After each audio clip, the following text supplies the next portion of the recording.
Well, welcome everyone to our book group on Thomas Merton, Seeds of Contemplation. This week we're looking at chapters 5 to 8. 5 to 8.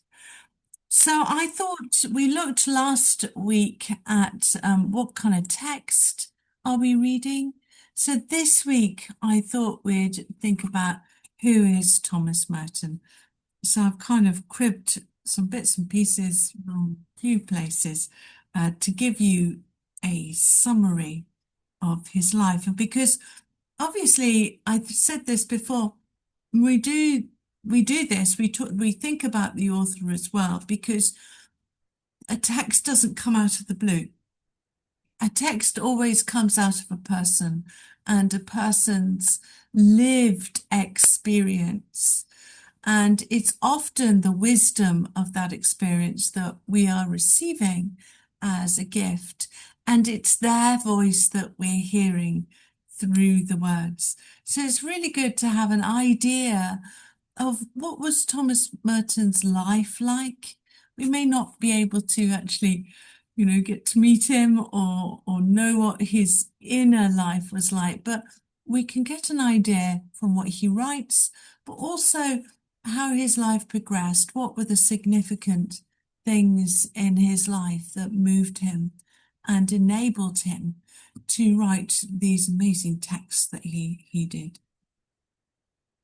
So with that kind of justification in place, let's turn to Thomas Merton. I'm sure lots of you know more about Thomas Merton than I do. So please, if I get anything wrong or I miss it out, do let your little group know, and maybe email me and say, "Oh, Emma, you got that wrong."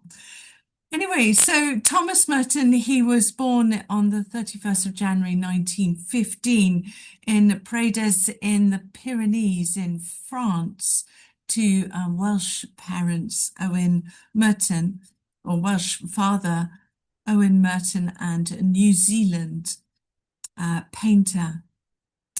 And Ruth, he was born to Welsh parents, Owen Merton and Ruth Jenkins Merton, and they both were artists. The fact that they met at painting school in Paris. And so we know that Thomas Merton came from an artistic background. His mother actually originated from America, and I guess that's the link that they had with coming to America and he living here most of his life. So during the First World War, on the 15th of August, Merton's family left for the US. They first lived in Queens in in New York, with Ruth's parents, and then settled in Douglaston. And then in 1917, the family moved once again to a really old house in Flushing in Queens, where Thomas Merton's brother, John Paul, was born. Ruth very sadly died a few years later of stomach cancer, and Thomas was only 6 at this time, and his brother was not yet 3. So this must have had an enormous impact on both the young boys. And then, of course, another enormous life-changing event happened in 1926 when Thomas was sent to boarding school in Montauban, and then went to study at Clare College in Cambridge. At that time, he was studying French and Italian, but he was really unhappy in Clare College. He kind of loafed about a bit, he neglected his studies, and it's said that he fathered a child whom he never actually saw or met. We don't know about that because that seems a bit odd. It seems a little bit of a difference when he's later in life says he didn't, but anyway. So it's a bit of a mystery about what he was doing. Anyway, he was certainly having a good time, let's say. He left only after a year and came back to the States. And then he enrolled into Columbia University in New York and went into the university in the second year. In 1938, he graduated with a BA in English, so he swapped the studies, and maybe that was what he was unhappy about in Clare. Cambridge was actually, he was studying for the wrong degree. And anyone who studied will know that if you're not studying something you have a passion in, it can be hellish. So he got to study what he really loved, which was English. And it was in 1938 that he then met a person who radically altered his life and his worldview. In June, his friend Seymour Friedgood arranged a meeting for Thomas with a Hindu monk. I'm not going to try and pronounce his name because I'm sure I'll get lots of letters of complaint. So I'm not going there. So there's a Hindu monk was visiting New York and he got to talk to him. And I think what surprised Thomas was that he thought that this Hindu monk would try to convert him to Hinduism or say that this was the spiritual path that he was looking for, but he didn't. Instead, he told him to go back to his own faith, to reconnect with his own faith of Christianity and find there the kind of tradition of prayer and contemplation and meditation that was attracting him to the Eastern religions. He suggested, these are classics really, he suggested that Merton read Augustine's Confessions. I was thinking maybe that's one for us to have a go at. Anyway, and also the Imitation of Christ.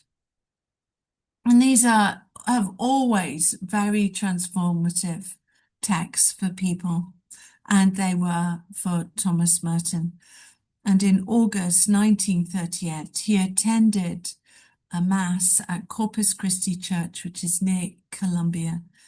And then he was confirmed into the Roman Catholic faith that November. In 1939, Merton received his MA in English and had decided to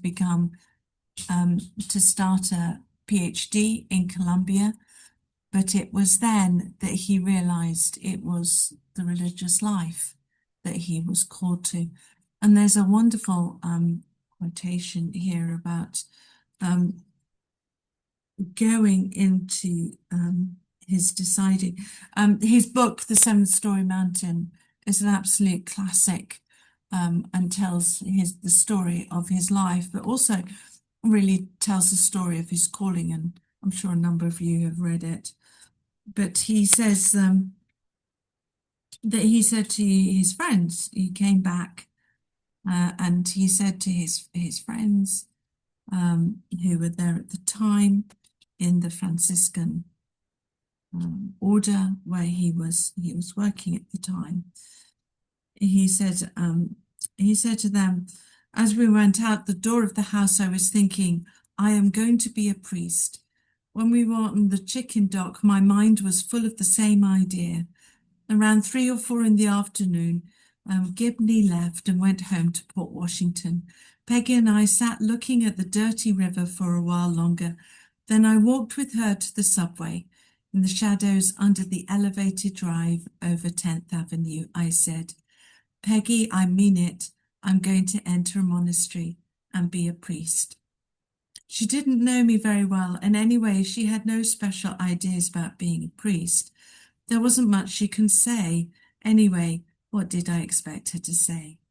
I was glad at last to be alone on that big, wide street that is a continuation of 8th Avenue, where the trucks run down very fast and loud. I forget its name. There was a little Catholic library and a German bakery where I often ate my meals. Before going to the bakery to get dinner and supper in one, I went to the Catholic library, St. Veronica's.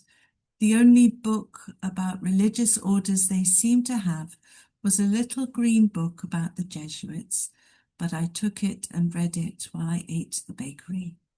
Now that I was alone, the idea assumed a different and more cogent form. Very well, I had accepted the possibility of the priesthood as real and fitting for me.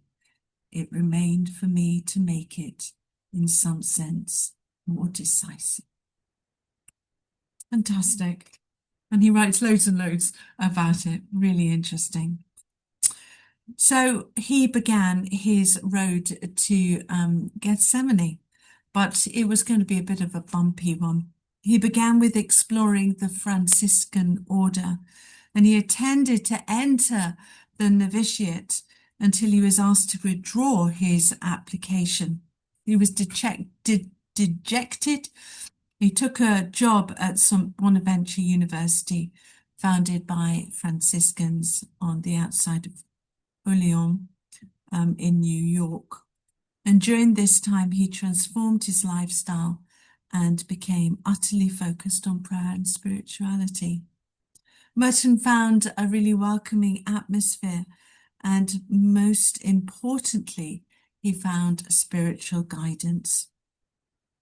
At the close of 1940, he perceived that his vocation was to be a Trappist monk at the Abbey of Our Lady Gethsemane. And on the 10th of December 1941, he arrived at Gethsemane. So for 3 days, he waited in the guest house of the monastery to see if he'd be accepted. And then on December the 13th, he became a postulant and given the name Mary Louis. He worked hard and studied the Trappist ways and worship. Then in March 1942, was accepted as a novice. Writing, as we know, had always been a really important part of his vocation, and the superior recognized this, giving him religious texts to translate and write biographies of saints. He made his temporary vows in 1944 and was given the black scapular and leather belt to wear. And it was at this time that a friend started publishing his writings, first a series of poems and then his autobiography, The Seven-Storey Mountain, which was enormously popular. He really started, it was this that really started his writing ministry to the public, which over the years resulted in such books as Seeds of Contemplation, The Waters of Silo, and many more, and also his journal of monastic life entitled The Sign of Jonas. Monastic life wasn't always easy for Merton, and he suffered from loneliness and stress. But there were duties which he did thoroughly enjoy, such as teaching mystical theology to the novices, and eventually he was able to be the solitary that he had always desired in 1965 when he was moved to the hermitage in the monastery grounds. Through his writings, Thomas Merton became known for his dialogues with other faiths and also his non-violent stand against race riots and the Vietnam War. At the end of 1968, he was given permission to undertake a tour of Asia. It was after giving a talk at a monastic conference in the Red Cross Retreat Center in Samut Prakan, near Bangkok, that he was later found dead in his room.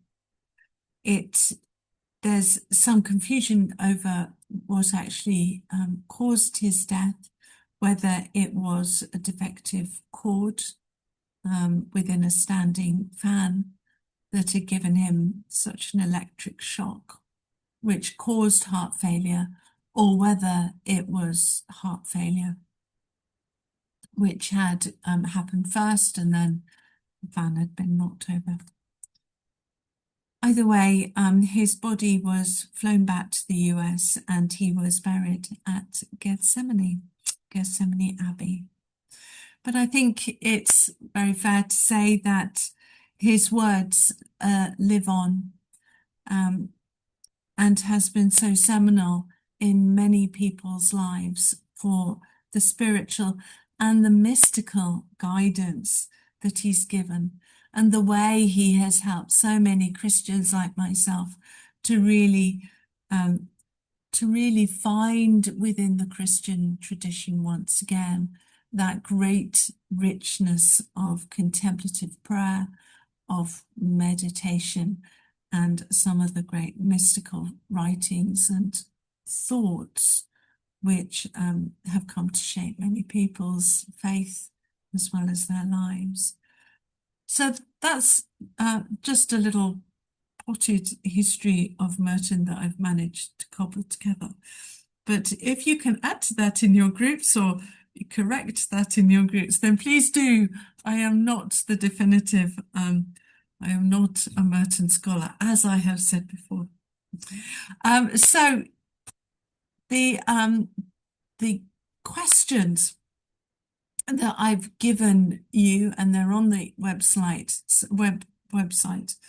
I've given you a few questions, but also many thanks to Roland, who gave me the suggestion that it might be a good way into Merton is actually sharing with each other a phrase or an image or a section of the text that actually spoke to you while you were reading it, and then just telling each other about why it struck you, what was important, what did it make you think, how did it challenge you.